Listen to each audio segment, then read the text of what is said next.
Olá, irmãos, como estão?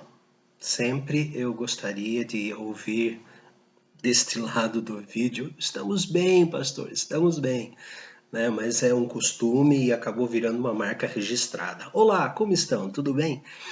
Queridos, eu gostaria de começar a falar hoje, pretendo falar hoje e mais dois outros vídeos, sobre memória, sobre lembrança, né? A minha mãe, cada vez que eu a visito, ela fala assim: lembra do tio fulano de tal? Eu não lembro. Não, você era pequenininho quando foi lá. Tudo bem, mãe, eu já tô com 55, né? Mas ela traz na memória os acontecimentos da época, até de infância dela, né? E queria que eu me lembrasse de onde ela morava, como que era a casa, mas eu não me lembro porque eu não estava lá, né? Mas não só isso, mas também existem outras circunstâncias que nós lutamos para trazer à memória e não conseguimos lembrar, né? Esses dias passando na rua, passei por uma pessoa na rua, parei na calçada, olhei para trás, a pessoa estava parada, olhou para mim, assim, nós dois de máscara, né? Daí ele falou: Você é o Wagner? Então eu falei: Você é o Luciano, né? E daí nós nos cumprimentamos virtualmente, né? Era o nosso amigo aqui que infelizmente perdeu o filho quando eu era pastor aqui, né, o Pedro, né, faleceu no caminhão. Todo mundo se lembra disso. Mas foi uma coisa engraçada, o que é a memória, né? Eu não me lembrava do nome dele, mas de repente, quando eu vi pelo menos um pedaço dele, já me lembrei do nome e ele também. Memória, lembrança. Isso é muito importante para nós, não apenas para o dia a dia, como também com relação à Bíblia. E eu quero, nesses três próximos vídeos, falar sobre o que Deus diz a respeito da nossa memória, da nossa lembrança. Como deve ser a nossa lembrança. Ah, mas eu tenho uma memória fraca, pastor. Mas graças a Deus você tem papel e lápis ou caneta. Escreve ali. Né? Nós temos que dar um drible na falta de memória. Mas primeira coisa que eu gostaria de analisar com os irmãos é o uso da palavra lembrança ou memória dentro da igreja, dentro da Bíblia, né? Lembranças que o crente deve trazer. Lembranças que o crente sempre deve trazer, mesmo que seja num papelzinho dentro do bolso, né? A palavra lembrança no Novo Testamento é mnemoion, aparece 21 vezes. Mnemoion deu para a língua portuguesa a palavra mnemoia ou mnemoia, que quer dizer lembrança, recordação, coisas mnemóticas, que é trazer a lembrança. Não é de uso comum, mas é muito usado em psiquiatria, em análises e psicologia também, né? Mnemônicas, coisas mnemônicas, trazendo a memória. Aparece 21 vezes no Novo Testamento.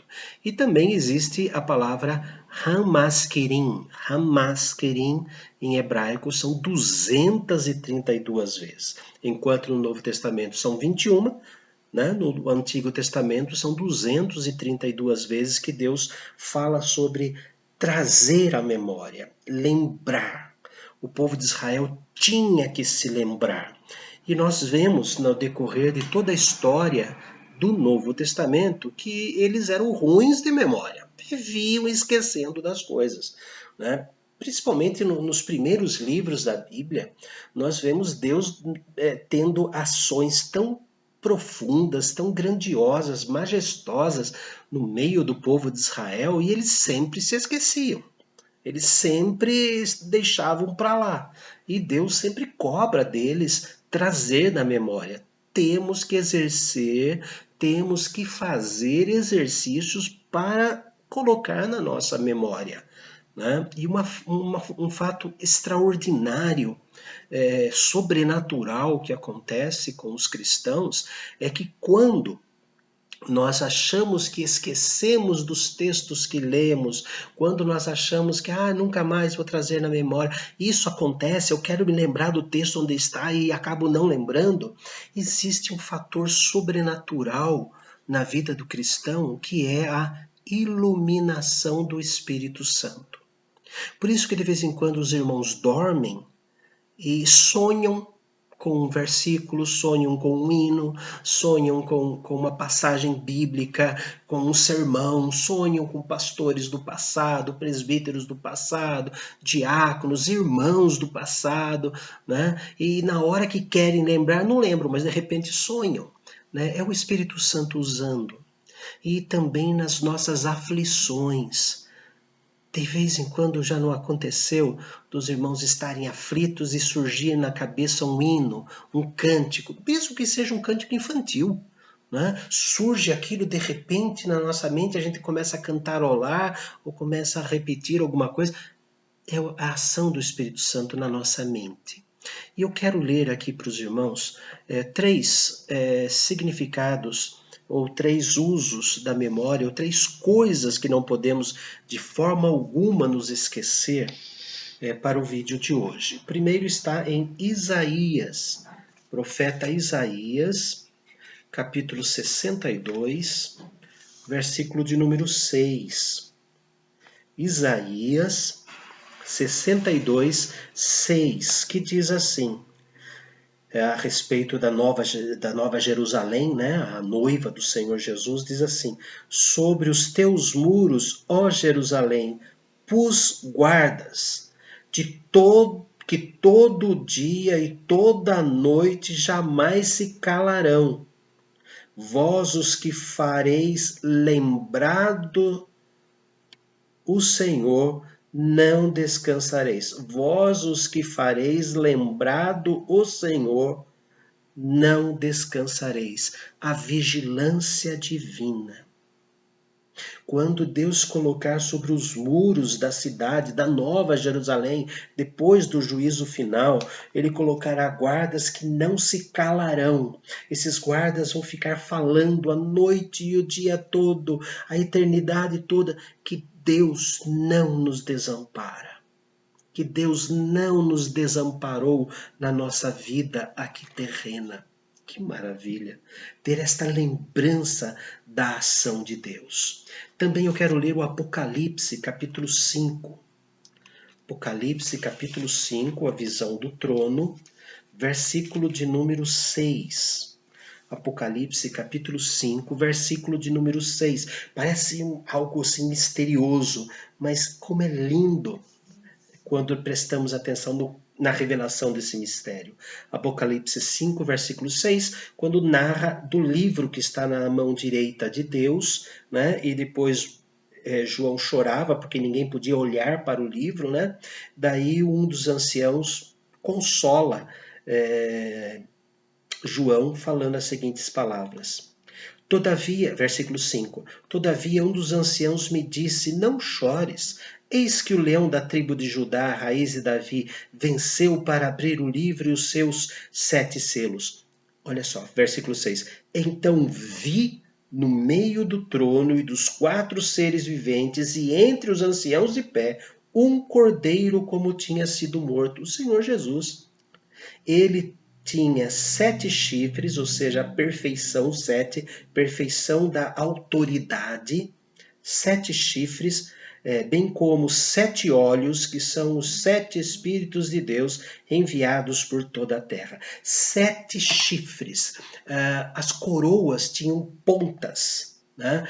Pontiagudas, então seria a coroa que o Senhor usa, é uma coroa perfeita, ele é o rei perfeito, porque tem 7 chifres, ou seja, 7 pontas, né, na sua coroa. Diz que ele também tem 7 olhos, o olho serve para enxergar, observar, a perfeita observação, a perfeita vigilância de Deus. Quando fala 7 Espíritos de Deus, está falando da perfeita visão que Deus tem de todas as coisas. O Espírito Santo. A perfeita vigilância, nós não podemos nos esquecer disso. E diz o texto que faria isso, né? Deus colocaria nos céus a perfeita vigilância. E tem mais um detalhe, um salmo que nós gostamos muito, que é o Salmo 121.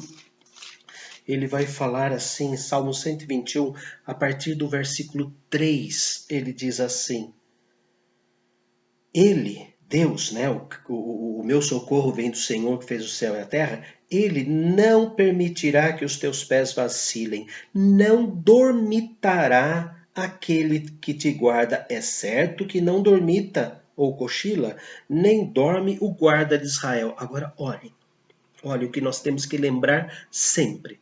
O Senhor é quem te guarda. O Senhor é a tua sombra, a tua direita. De dia não te molestará o sol, nem de noite a lua. O Senhor te guardará de todo mal, guardará a tua alma. O Senhor guardará a tua saída e a tua entrada desde agora e para sempre. Deus não manda criaturas cuidar de seus filhos. Ele mesmo é quem nos guarda. Nós não podemos jamais esquecer disso. Nós temos um dever moral e espiritual de sempre guardar a vigilância de Deus. Deus me vigia. Deus cuida de mim. Deus mesmo, ele não manda ninguém cuidar de mim. Não existem anjos da guarda. Não existem anjos da guarda. O que existe é Yahvé é quem te guarda. O Espírito Santo é enviado por Deus para guardar cada um de nós. Vamos dar uma olhada agora na segunda carta do apóstolo Pedro. Segunda carta do apóstolo Pedro, capítulo 1. Segunda carta do apóstolo Pedro, capítulo 1, ele vem falando a respeito da graça progressiva. Deus vai nos dando progresso no desenvolvimento da santificação. Ele vai reunido toda a vossa diligência, associai com a vossa fé a virtude o conhecimento, o conhecimento ao domínio próprio. Isso ele vem falando do versículo 3 até o versículo 11. A partir do 12 ao 15, vejam só o que ele fala sobre a nossa memória. Por esta razão, ou seja, para que cresça esse nosso processo de santificação, por esta razão sempre estarei pronto para trazer-vos lembrados acerca das coisas, embora estejais certos da verdade, já presente convosco e nela confirmados. Eu sei que vocês sabem, mas eu vou trazer na memória de vocês. Também considero justo, enquanto estou neste tabernáculo, nesta vida, despertar-vos com essas lembranças.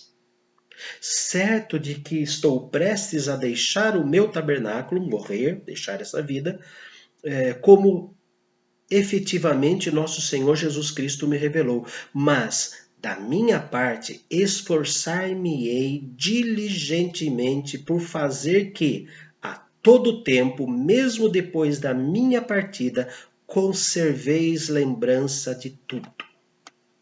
Conserveis lembrança de tudo. Ai, já é a quarta vez que o pastor prega esse mesmo sermão.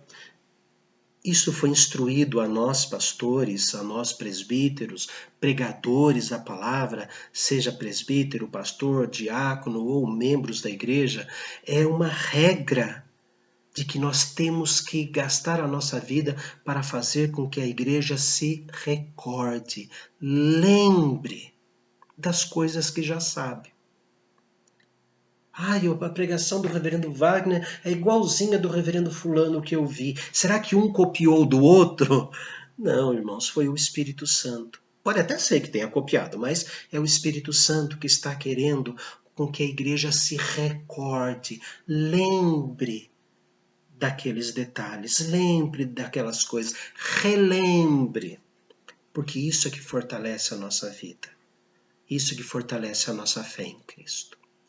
Pai amado, nós agradecemos porque o Senhor, através do Espírito Santo, nos faz relembrar de todas as coisas que o Senhor já nos fez saber. Que possamos, ó Deus, relembrar sempre que o Senhor é quem nos guarda, o Senhor é a nossa sombra, a nossa direita. Somos gratos, ó Pai, porque o Senhor não manda criatura nenhuma cuidar de nós, porque todas as criaturas são falhas, mas é o Senhor mesmo, o único perfeito que existe na face de todo o universo, o Criador do próprio universo, que cuida de nós de maneira particular.